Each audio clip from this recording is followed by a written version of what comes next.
Back pain sciatica రెండు కూడా different entities. Back pain లో one of the component is sciatica. So per se back pain చాలా రకాల causes వల్ల వస్తాయి. దట్ కెన్ బి మజిల్ వల్ల అయి ఉండొచ్చు, పర్సే బోన్స్ వల్ల అయి ఉండొచ్చు, జాయింట్స్ వల్ల అయి ఉండొచ్చు, లేదా నర్వ్ కంప్రెషన్ వల్ల అయి ఉండొచ్చు.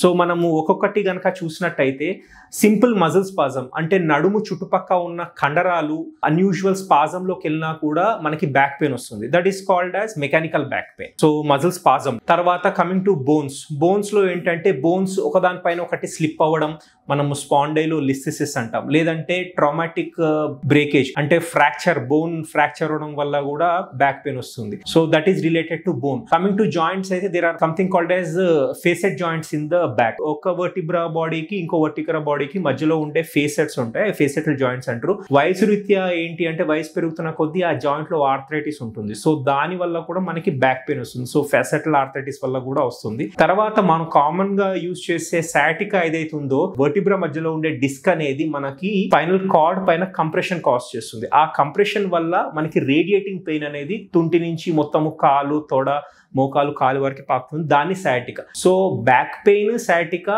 Are different entities. సయాటికా అనేది బ్యాక్ పెయిన్ ఒక కాంపోనెంట్. రెండు డిఫరెంట్. సో మనము అది నరం ఉత్తుకోవడం వల్ల వస్తుందా, లేదంటే ఏమైనా వర్టిబ్రా ఫ్రాక్చర్ వల్ల వస్తుందా, లేదు అంటే ఏమైనా ఫెసటల్ జాయింట్ ఆర్థరైటిస్ వల్ల వస్తుందా, లేదు అంటే most common cause mechanical back pain ఏది సింపుల్ మజిల్ స్పాజం వల్ల వస్తుందా అనేది మనము ఎగ్జామిన్ చేసి చూడాల్సి ఉంటుంది.